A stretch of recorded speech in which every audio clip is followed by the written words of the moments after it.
Hello, welcome to Aruvi's culinary. ഇന്ന് നമുക്കൊരു creamy butter garlic prawn തയ്യാറാക്കിയാൽ. പേര് വലുതാണെങ്കിലും ഡിഷ് സിമ്പിളാണ്.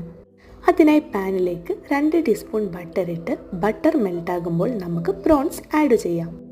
ഇനി പ്രോണിലേക്ക് 1 ടീസ്പൂൺ ചില്ലി ഫ്ലേക്സ്, 1/2 ടീസ്പൂൺ ഉപ്പ്, കുറച്ച് മല്ലിച്ചപ്പും ഇട്ട് നന്നായി ഇളക്കി മൂടി വെച്ച് ഒരു 3 മിനിറ്റ് നേരം വേവിച്ചെടുക്കണം.